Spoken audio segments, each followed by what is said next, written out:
Google el nombre del invitado o el motivo por el que viene. Por ejemplo, si uno pone caso Malaya en Google, hay más de 350.000 entradas. Sí, que es una cosa... Al final, los policías no podían ponerle copyright a los nombres de las operaciones, porque habría algunos de estos con los que se habrían forrado, ¿no? Sí, lo del caso Malaya realmente, el tema del nombre de la operación es una cosa muy singular, porque se han hablado tantas cosas. Incluso nos hemos enterado no hace mucho de que incluso el embajador de Malasia presentó una queja. Queja, sí, hombre, ¿por qué? Más que una queja, llamó preguntando, hombre, ¿qué era eso de Malayo? Que siempre asociaban Malayo a temas negativos, con la corrupción y todo esto, ¿no? Y realmente bueno, no tiene nada que ver con Malasia, pero realmente los nombres de las operaciones tienen esa singularidad, suelen ser graciosos, ¿no? Así se pone en marcha, de hecho, ¿no? El libro, La última gota, contando que de Beluga salió Ballena Blanca y al final... Sí, nosotros contamos realmente Ballena Blanca, no porque tenga que ver Ballena Blanca con el caso Malaya en cuanto a que sea un fleco de uno del otro, sino porque sí el grupo que investigó, el grupo que se formó para investigar Ballena Blanca fue luego el mismo que investigó Malaya, ¿no? Y efectivamente yo no lo sabía hasta que empezamos a investigar esto del libro, que Ballena Blanca viene a su vez de Beluga, que era una operación anterior también sobre temas de blanqueo, ¿sí? Esto de los nombres, yo me imagino que los policías se lo pasarán muy bien poniendo nombres, ¿no? ¿Y cómo lo pasasteis vosotros poniendo lo de La última gota? Que, por otro lado, en los blogs y cosas que he leído por ahí, a todo el mundo le parece un título muy acertado, siendo Malaya, en fin, La gota Malaya... Sí, nosotros no queríamos... Queríamos que se relacionara el título con el caso, exactamente, que saliera Malaya, bueno, que sea en el subtítulo, como es en este caso, pero digamos que La última gota tiene... Por un lado, la explicación del nombre de la operación y por otro lado también, cuando uno lee el libro, hay una última gota que rebasa el vaso y es un poco que va hacia el desenlace del libro, ¿no? La última gota sí se nos ocurrió, realmente lo teníamos claro desde el principio. Cuando empezamos a hacer el libro dijimos el nombre del libro, el título del libro tiene que estar relacionado con el nombre de la operación de alguna forma, ¿no? Y por eso le pusimos La última gota. Más allá de las evidentes carencias del presentador de este programa, hay otra carencia en este programa, que es que aquí deberíamos estar por lo menos 3, ¿no? Bueno, aquí debe estar también Juan Cano, que es mi compañero con el que hemos hecho el libro, que hemos venido escribiendo juntos en Sur desde que empezó el caso Malaya, en marzo de 2006. Hemos escrito, el otro día nos pusimos en el buscador del periódico y nuestro nombre sale asociado a Juan Cano, Héctor Barbota o Héctor Juan Cano, sale asociado a más de 200 informaciones juntos, que hemos firmado juntos, ¿no? Y hemos escrito cerca de 500 informaciones sobre Malaya y más de la mitad o casi la mitad las hemos escrito juntos. Ya somos una especie de pareja de hecho periodística, ¿no? Tendría que estar aquí Juan Cano, pero en fin, por la propia configuración del plató era complicado y por eso le pedimos a Héctor que estuviera él en representación de los autores de La última gota, la novela del caso Malaya. 500 informaciones a lo largo de 4 años, 4 años. 4 años. 200.000 folios de un sumario para al final acabar decidiendo escribir una novela. ¿Por qué una novela? ¿Por qué no la Biblia del caso Malaya, que supongo que era lo que al principio os planteabais, ¿no? Nos lo planteamos, ¿eh? Nosotros veníamos escribiendo juntos hacía mucho tiempo del caso Malaya, todo el mundo nos decía, amigos, familiares, algunos compañeros de la profesión nos decían, oye, ¿por qué no hacéis un libro? ¿Por qué no hacéis un libro? Bueno, pues vamos a hacer el libro.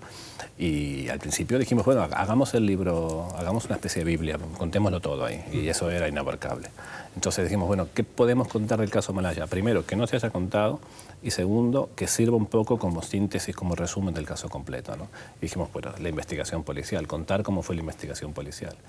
Y cuando empezamos a ver la investigación policial, cómo se había desarrollado, etcétera, empezamos a ver una cantidad de elementos que coincidían con los elementos que tiene cualquier novela policial. Había intriga, había personajes que no se sabía bien quiénes eran, había malos, había sospechas de traiciones, había una incógnita que se resolvía, pero a su vez creaba otra nueva incógnita, y eran todos los elementos de una novela. Entonces dijimos, bueno, contémoslo como una novela, que se pueda leer como una novela, para que no sea tan engorroso esto de las sociedades, la investigación, que no hay, es una novela policial donde no hay un solo tiro, no hay casi alguna persecución, pero vamos, que no es una novela de acción, pero sí es una novela policial, ¿no? Y vimos que tenía esos elementos que nos podían ayudar a contar esto como una novela, y por eso lo hicimos así. Porque en algún sitio he leído, claro, que cuando os planteasteis decir, vamos a escribir el libro de Malaya, pues al final el libro de Malaya es el sumario, ¿no? Claro. Que ahí sí que está todo. Y eso es muy aburrido.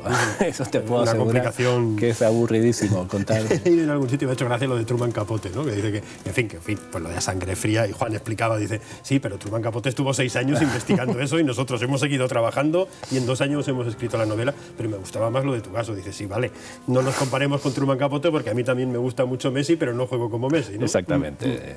No, es verdad que nosotros dijimos, hagamos una novela de no ficción, y aquí en España no hay tanta tradición de novela de no ficción, está muy separado la novela del ensayo periodístico, ¿no? Y nosotros, bueno, la novela de no ficción, que está mucho más desarrollada en los países anglosajones y un poco también en Sudamérica, pues dijimos, vamos a la obra de referencia, ¿no?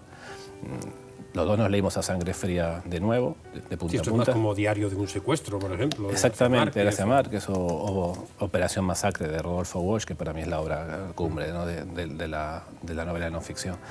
Pero digamos que la de Truman Capote es la que tiene la prensa de ser la inventora, que no es la inventora, vino como 10 años después de Operación Masacre, pero bueno, en fin, es la obra que hace referencia. Y yo la había leído en inglés hace más de 10 años, con lo cual cuando la volví a leer en español me di cuenta que me había enterado de la mitad, o por lo menos me enteré de cosas nuevas, pero ya la volvimos a leer, digamos, con la intención de ver la obra de referencia como se había hecho, ¿no? Y lo que vimos ahí es que había mucha investigación. Es lo que decía Juan en esa entrevista, como con cierta gracia. Sí, bueno, él tuvo 6 años, claro, fueron 6 años. Nosotros vimos que para hacer una novela de no ficción teníamos que tener no solo la investigación que ya teníamos por el trabajo que habíamos hecho para Sur, sino también investigación de detalles, de anécdotas, de cosas que no son, digamos, que no se pueden reflejar en un periódico porque no tiene mucho sentido, ¿no? Entonces hicimos, digamos, una investigación específica para escribir la novela, sobre todo para componer los personajes, que son personajes reales, que sus situaciones personales que reflejamos son reales, y también un poco para ver cómo era la relación de los policías entre ellos, con el resto de la gente del grupo, etc. Tuvimos que hacer una investigación, digamos, muy profunda sobre eso, ¿no? Y quizás eso fue lo que sacamos en claro de haber vuelto a leer a Capote, en el sentido que la obra de Capote, esta Sangre Fría, está sustentada en una investigación muy minuciosa, ¿no? Y eso fue lo que intentamos hacer, como dice Juan, con la salvedad de que nosotros seguimos trabajando para el periódico y no teníamos tanto tiempo, ¿no? Me planteo, ¿cómo se escribe? ¿Entre dos?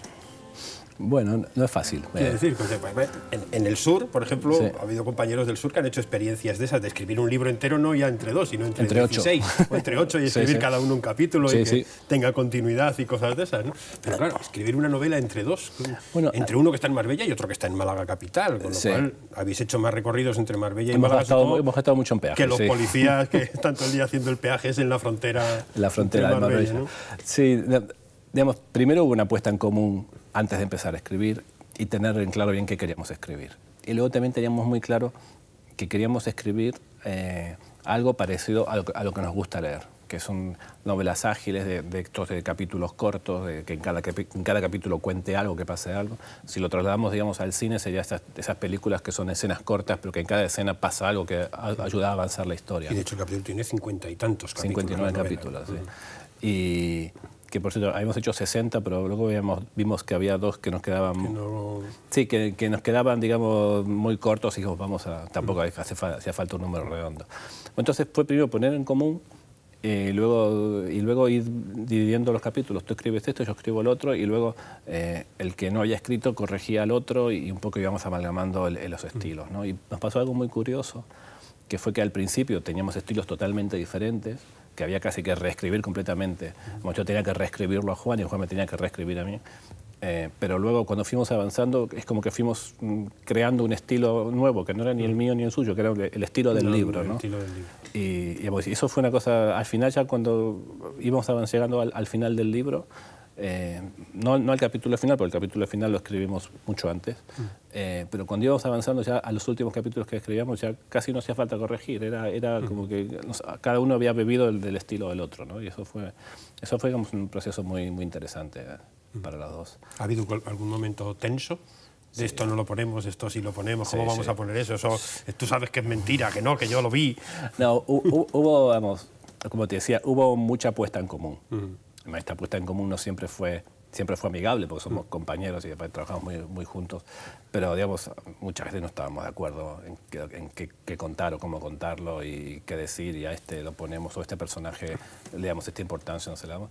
Y hubo sí mucha discusión, no llegamos a pelearnos, por supuesto, pero sí que hubo, digamos, momentos en los que cada uno defendía su postura con cierta firmeza, ¿no? Y, nunca nos hizo falta buscar un mediador, siempre nos pusimos de acuerdo, porque en el fondo los dos teníamos muchas ganas de que el libro saliera, ¿no? Teníamos muchas ganas de escribir el libro porque creíamos que era necesario que hubiese el libro sobre Malaya. ¿Teníais intención de que saliera antes del juicio o eso ha sido cosa de la editorial? No. ¿Ha coincidido en el tiempo? No, fue decisión nuestra. Fue decisión nuestra de que saliera antes del juicio. No voy a ocultar, primero porque era el momento que creíamos que podía tener más interés el libro. Y segundo porque la historia que contamos en el libro es casi antes es anterior al juicio. Entonces, si salía después del juicio o después de que en el juicio, todavía en el juicio digamos, no sabemos en qué va a pasar porque el juicio va muy lento, pero digamos que queríamos que saliera antes del juicio porque era una historia que claramente tenía su principio, su desarrollo y su desenlace previo al juicio, ¿no? Y eso no quiere decir que la novela pierda actualidad a medida que avanza el juicio, pero sí que es una historia que es anterior, ¿no? Y que ayuda quizás a comprender el juicio precisamente por eso, porque se desarrolla antes. ¿Por qué policías? Quiero decir, ¿por qué los ¿cómo era? ¿Provincianos de mierda era? ¿Cómo era? Sí, eso le dice provincianos de mierda. Bueno, hay una... Quiero decir, siendo periodistas, con lo egocéntricos que somos la mayor parte de las veces los periodistas, no decir, pues venga, somos dos periodistas guapísimos que ligamos mucho y tomamos whisky por las noches y vamos a ser los protagonistas de la investigación. Tú sabes, Carlos, que los periodistas somos egocéntricos, que luchamos contra ese egocentrismo para poder hacer bien nuestro trabajo, ¿no? Yo creo que hay esa figura del periodista estrella que a veces a mí me resulta muy patética, me resulta muy patética no solo el periodista estrella, sino el aspirante a estrella, ¿no? Y yo creo que eso es contrario al espíritu de lo que es el periodista. Tiene que ser anónimo, tiene que estar siempre fuera de la información. La elección de los policías tuvo dos motivos. El primero fue un motivo literario. Nos hacía falta tener un punto de vista. Cuando tú escribes un reportaje, una crónica, lo que intentas es reflejar todos los puntos de vista, ¿no? Y es un poco la neutralidad a la que te obliga la profesión. Cuando decidimos hacer la novela, decimos la novela no tiene varios puntos de vista, tiene uno, tiene un personaje. Y entonces la elección de los policías fue primero desde un punto de vista literario, es decir, es para contar una historia policial. Sí, para seguir la investigación. Tiene que ser el policía y nunca... y queremos que el lector se meta dentro del grupo, dentro del equipo de investigación y queremos que tenga sus mismas expectativas, sus mismos deseos, sus mismos temores, sus mismas dudas. Y por lo tanto nunca tiene que saber más el lector de lo que sabe el policía.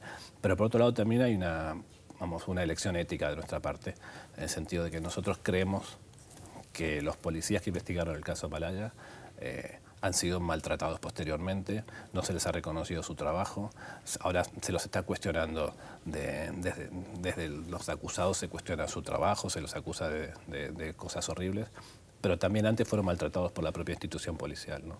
Y nosotros queríamos hacer esa reivindicación del policía de provincias que destapa un caso de corrupción el más grande que hay en la historia de España, a veces con el apoyo, pero muchas veces a pesar de los jefes de Madrid, ¿no? Entonces, sí, bueno, a lo largo de la novela hay unas cuantas veces en las que empieza con lo de provincianos de mierda, pero es que luego durante toda la novela siempre hay alguien que les dice ¿dónde os habéis metido? ¿Vosotros de qué vais? Que exactamente. Vais por libres, que contaban, no digo con la protección pero o complicidad, pero sí por lo menos con que podían llamar al juez Torres de vez en cuando y decir, oye, que nos están... Para llorar en su hombro muchas veces, ¿no? Sí. Es que... muchas veces pasa en cualquier organización que tenga a nivel nacional, ¿no? Parece que el que está en la periferia, su trabajo es menos importante, luce menos, siempre que está en el centro es el que manda, y más si se está en el sur, como en este caso, ¿no? Y nosotros queremos reivindicar eso, queremos reivindicar no solamente el trabajo de los policías de provincias, a quienes se les dice provincianos de mierda porque han hecho una investigación sin contar con los jefes, sino también el trabajo que desarrolla cualquier persona en una organización que no está en el centro, que está en la periferia y muchas veces es ninguneado, es ignorado porque no está en el centro de toma de decisiones, ¿no?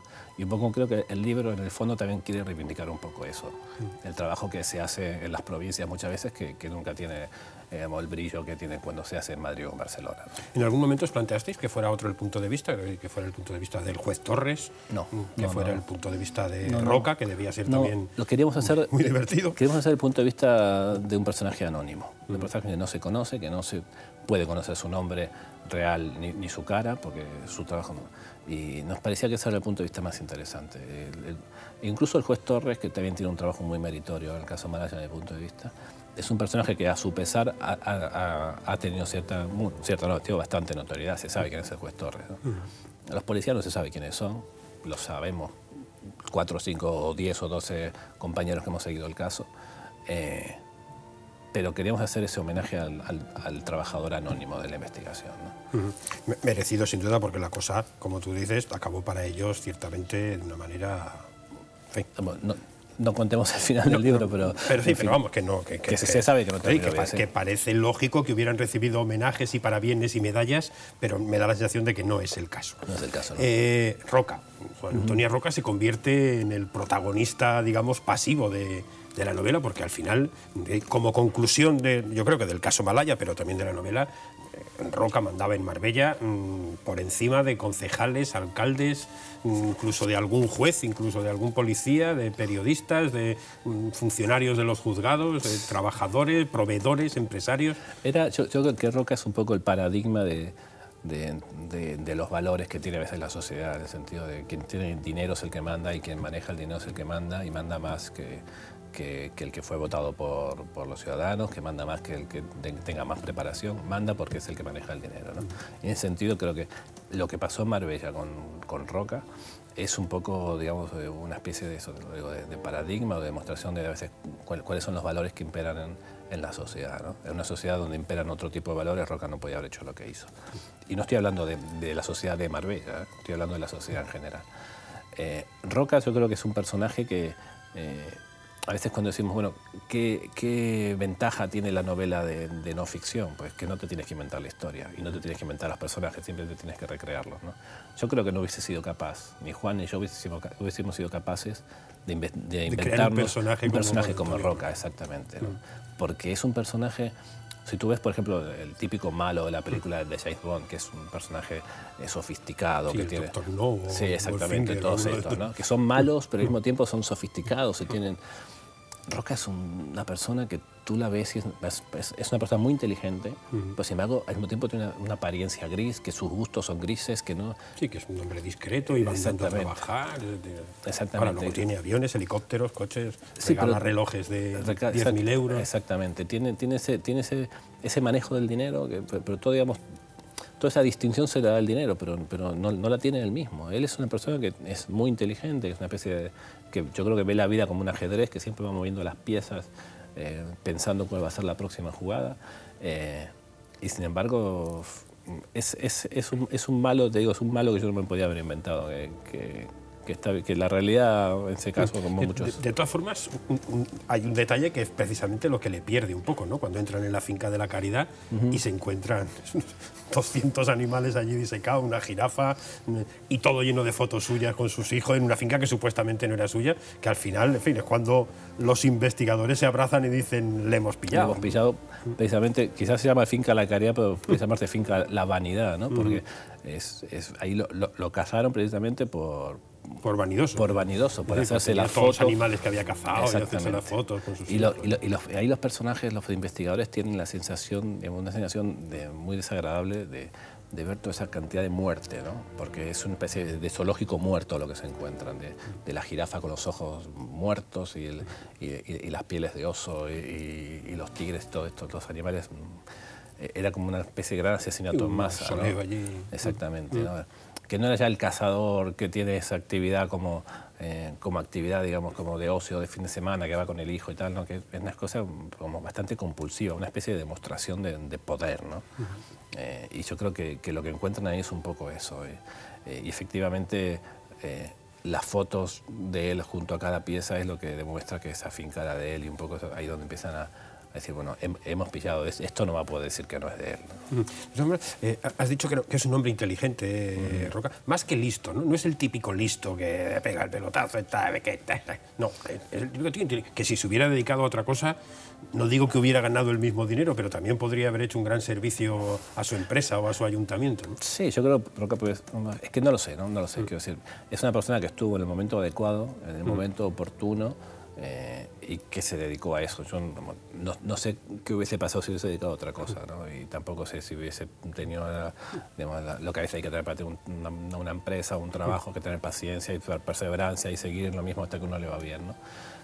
Yo no sé si Rocco hubiese podido hacer eso, pero sí es una persona que ha demostrado inteligencia en su forma de moverse, en cómo fue construyendo, en cómo sabía manejar a la gente que estaba a su alrededor, que al final estaban todos a su servicio, ¿no? Los concejales, estaban todos a su servicio. Y poder, digamos, saber cómo hacer que tanta gente te haga caso, más allá de que tengas el dinero para pagarles, también demuestra cierta habilidad en el manejo de esto de los recursos y de las miserias humanas, ¿no? Y un estrés absoluto, ¿no? Andaba con 11 teléfonos por ahí, unos para llamar a uno, otros para llamar a otro. Sí, pero yo creo que al final eso eran precauciones que al final demostraron ser inútiles, ¿no?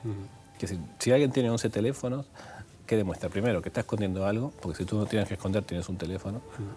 Y al final no lo puedes esconder, porque al final llama la atención que tengas 11 teléfonos, ¿no? Yo creo que eso es un poco lo que lo perdió, lo mismo que con el tema de las propiedades y esto.